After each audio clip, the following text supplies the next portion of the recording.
같이 기도함으로 새벽기도 시작하겠습니다. 하나님 아버지 감사합니다.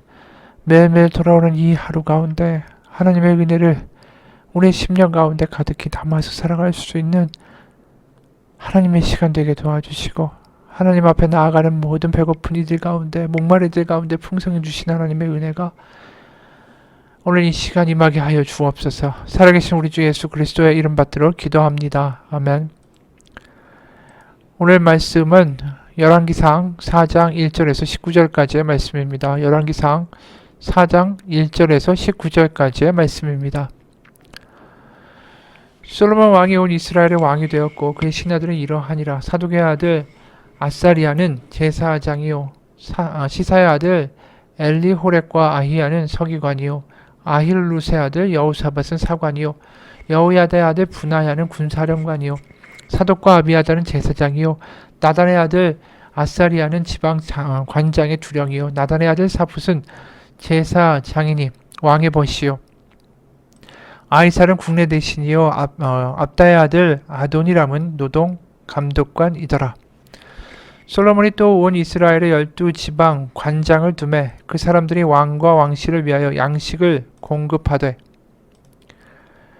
각기 1년에 한 달씩 양식을 공급하였으니 그들의 이름은 이러하니라. 에브라임 산지에는 벤후리요, 마가스와 사하빔과 벳세메스와 엘론 벳하난에는 벳데겔이요,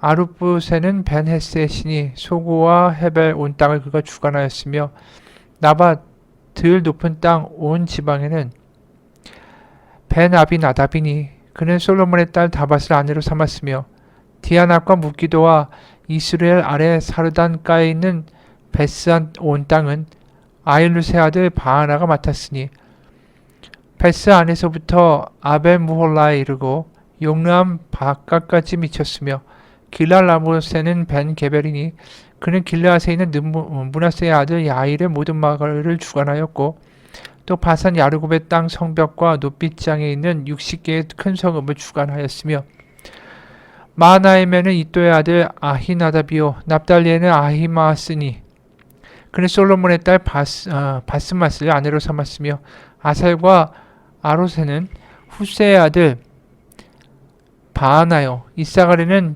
바루아의 아들 여우사밧이요, 베냐민에는 엘라의 아들 시므이요, 아모리 사람의 왕 시혼과 바산 왕 옥의 나라 길르앗 땅에는 우리의 아들 게벨이니 그 땅에서는 그 한 사람만 지방 관장이 되었더라. 아멘.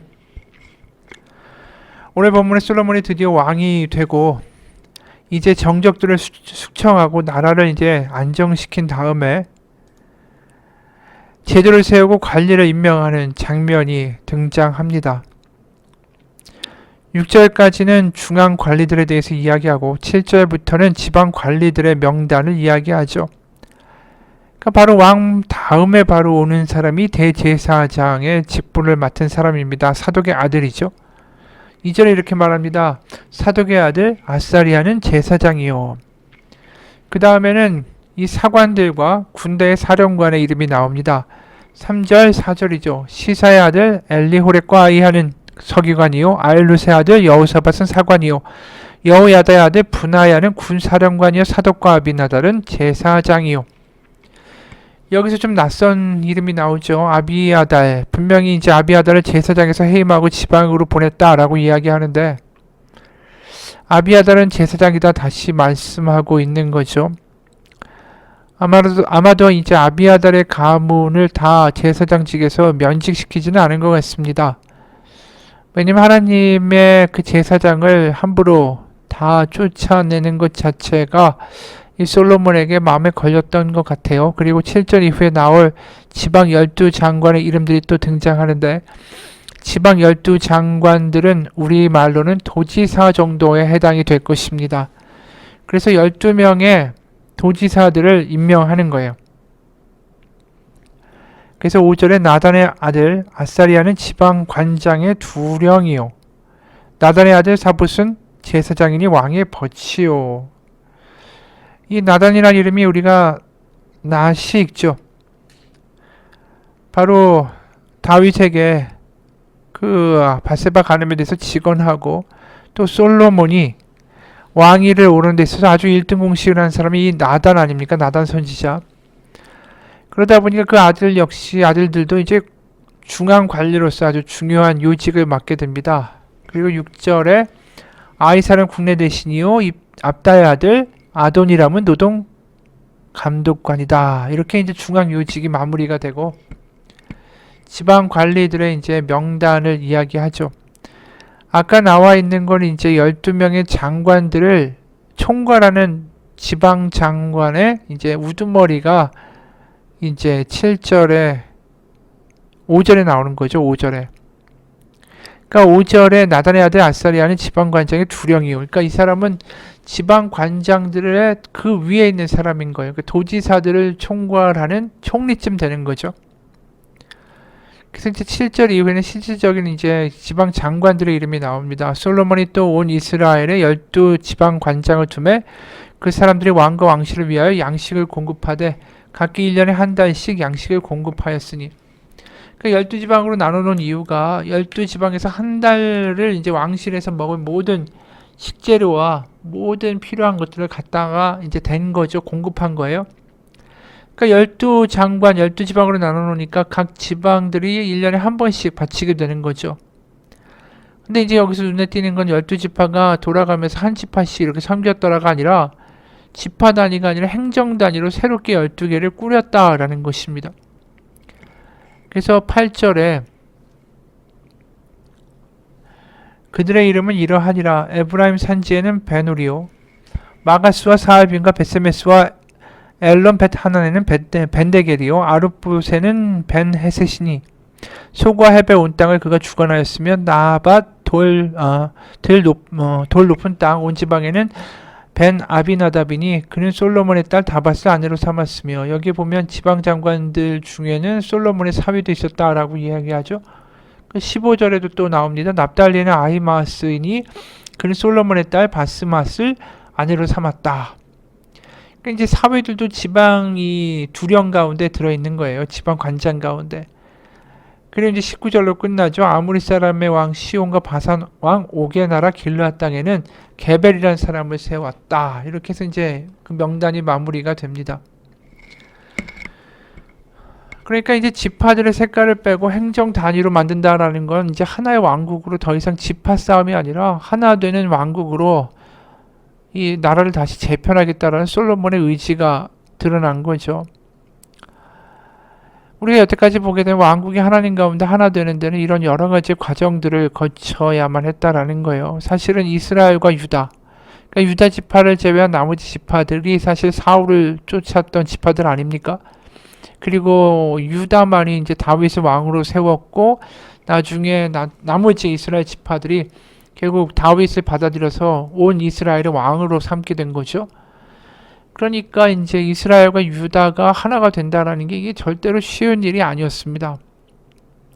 그러니까 여러 가지의 그 우리가 본 바대로 유다 지파의 어떤 유학과 같은 사람들을 이제 제거하게 해야 되고 또 시므이 같은 사람도 제거해야 되고 그 다음에 12지파가 아니라 12 행정 단위로 다시 나라를 재편하고 그러니까 이제 하나가 되어가는 이런 단계들을 밟고 있는 거죠. 그러니까 교회도 마찬가지인 것 같아요. 왕국도 이렇고 교회도 이제 하나가 되기 위해서 여러 가지 어떤 단계들을 거쳐 나갑니다. 어려움도 있고요.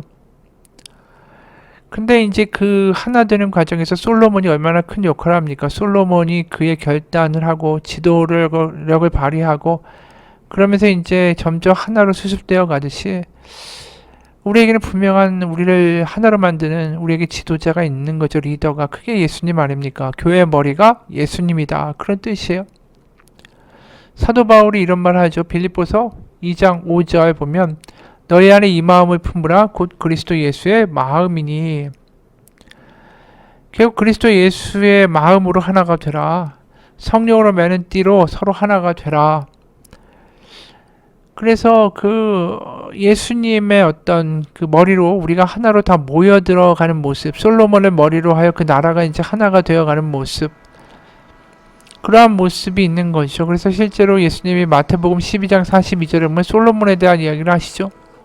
심판 때에 남방 여호와님이 일어나 이 세대 사람을 정죄하리니 이는 그가 솔로몬의 지혜로운 말씀을 들으려고 땅끝에서 왔음이었거니와 솔로몬보다 더 큰 이가 여기 있느니라.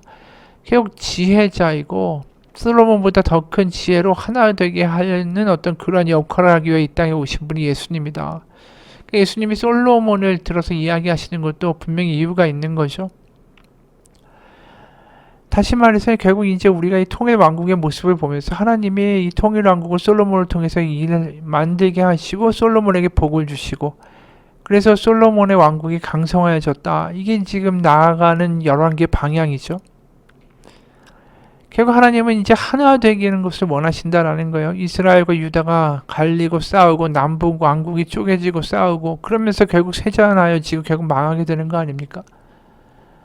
그러니까 하나 되어 번성하고 한 뜻으로 살아가기를 하나님이 항상 원하시죠. 교회도 하나 되기 원하시고 가정도 하나 되기 원하시고 그런데 우리가 사실은 그것을 잘 하지 못합니다. 하나 되는 게 되게 중요하다라는 생각을 잘 하지 못해요. 예수님이 이 땅에 오신 이유도 하나 되기 위하여. 어떻게 하나입니까? 하나님이 내 안에, 내가 하나님 안에, 너희가 내 안에, 내가 너희 안에. 그러니까 예수님을 통하여 하나님이 그 안에 계시고 우리가 예수님을 통하여 다시 하나님과 하나 되어 그런 과정들을 하나님이 이 땅 가운데 이루시는 것, 그게 성령의 역사고 그것이 요한복음에서 말하는 예수님이 이 땅 가운데 오신 이유 아닙니까? 하나님과 하나 되기 위하여, 한 식구가 되기 위하여, 한 가족이 되기 위하여 이 땅에 큰 형님 되신 예수님이 이 땅 가운데 오셨다. 그게 히브리서 2장에 나와 있는 말씀이죠. 결국 하나 되게 하는 것, 그것 자체가 하나님의 이 땅에서의 예수님을 통한 사역의 목적이다라는 것입니다. 그러니까 우리가 교회 안에서 그 하나됨을 이루지 못하고 서로 분란하고 어떻게 보면 서로 미워하고 분쟁이 있다라는 것만큼 하나님의 마음을 아프시게 하는 게 없다라는 거죠. 어떤 거지가 큰 부자인 랍비의 집 대문 기둥에 등을 비벼서 긁고 있었습니다. 이걸 목격한 부자 랍비가 불쌍히 여겨서 목욕을 시키고 옷을 갈아입히고 먹을 걸 줬습니다. 이튿날 이 이야기를 들은 거지 부부가 어제 그 거지처럼 부자 랍비의 집 대문 기둥에 등을 비비기 시작했어요. 이를 보게 된 랍비가 그들을 잡아들여서 실컷 매를 때리고 쫓아냈다라는 거예요.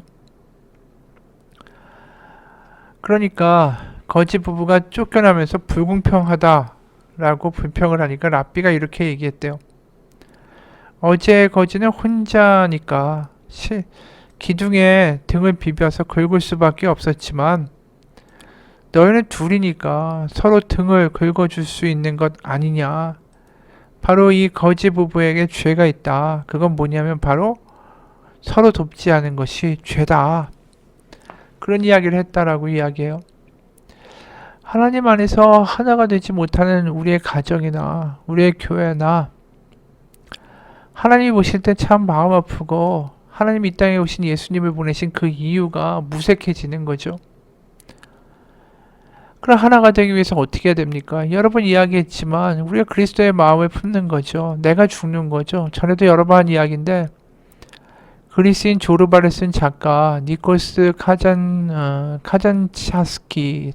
차키스라는 사람이 있어요. 이 사람이 여러 수도원을 여행을 했습니다. 어느 날 한 수도자를 만났는데 금방 지쳐서 쓰러질 듯이 기진맥진해 있었어요. 그래서 이 사람이 물었습니다. 수도사님은 아직도 사탄과 씨름하고 있습니까? 너무 힘들어 보입니다. 그러니까 수도사가 대답했어요. 아니요. 사탄과의 싸움은 이미 끝났습니다. 아니 그럼 누구와 싸우기 그렇게 지쳐 있습니까? 수도사가 다시 대답하죠. 하나님과 싸우죠. 이 말에 너무 놀라가지고 다시 물었어요. 하나님과 싸운다고요? 설마 하나님을 이길 수 있다라고 생각하는 겁니까? 수도자가 마지막으로 대답했어요. 아니요. 저는 하나님께 지려고 싸웁니다. 그런데 하나님께 지는 게 이리도 어렵습니다. 우리가 해야 되는 싸움은 다른 게 아니죠. 다른 사람보다 내가 나아져야 되는 싸움을 하는 게 아니고 또 내 생각과 내 기분과 내 감정 같으면 막 화내고 저주하고 막 미워하고 이럴 수 있는데 그런 나의 마음을 하나님께 지는 법을 우리가 배워야 되는 거죠. 하나님께 지는 싸움을 하는 거예요. 하나님 때문에 하나님 원하시니까 하나님 때문에 참고 견디고 양보하고 기도하는 거죠. 상대방이 강해서 우리가 양보하는 게 아니에요. 하나님한테 내가 지기 때문에 하나님과 싸움에서 내가 그 하나님 안에서 내 모든 싸움에서 하나님께 지기 때문에 양보하고 상대방에 참아줄 수 있는 거죠. 우리가 분명한 게 우리가 눈앞에 있는 사람들한테 패배하거나 지거나 양보하는 게 아니에요. 하나님께 지는 거죠. 하나님 때문에 양보하는 거고 하나님께 지는 사람들이 있는 곳이 복된 장소라는 거예요. 그러니까 교회는 뭐냐면 하나님 때문에 또 하나님께 지는 싸움에서 하나님께 지는 사람들, 그런 사람들이 많으면 많을수록 교회는 하나가 될 수 있는 거죠. 그를 통해서 하나님의 나라를 이루어 가시는 거고, 하나님 때문에 하나님께 져서 포기하고 양보하고 그런 사람들 하나님 결국 잊지 않으신다라는 거죠. 우리가 하나님 가운데 하나 되는 게 중요하다라는 생각 다시 한번 했으면 좋겠어요. 하나 된다는 게 그렇게 뭐가 중요해? 내가 잘 되고 내가 복 받고 내가 은혜로우면 된 거지.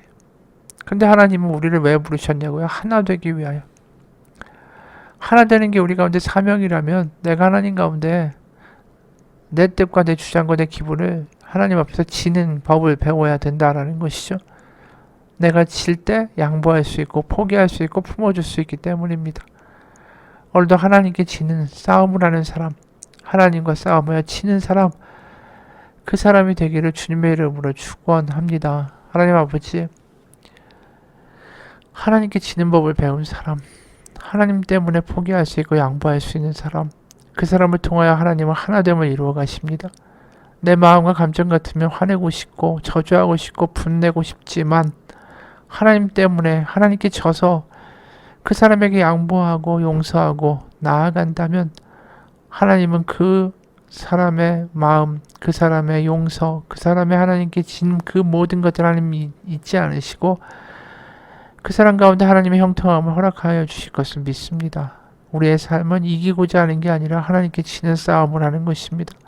그렇게 해서 하나를 이루어갈 때에 하나님이 그 하나됨을 통해 영광 받으실 거라고 믿습니다. 예수님의 이름 받들어 기도합니다. 아멘. 하늘에 계신 우리 아버지, 아버지의 이름을 거룩하게 하시며 아버지의 나라가 오게 하시며 아버지의 뜻이 하늘에서와 같이 땅에서도 이루어지게 하소서. 오늘 우리에게 일용할 양식을 주시고 우리가 우리에게 잘못한 사람을 용서하여 준 것 같이 우리 죄를 용서하여 주시고 우리 시험에 빠지지 않게 하시고 악에서 구하소서.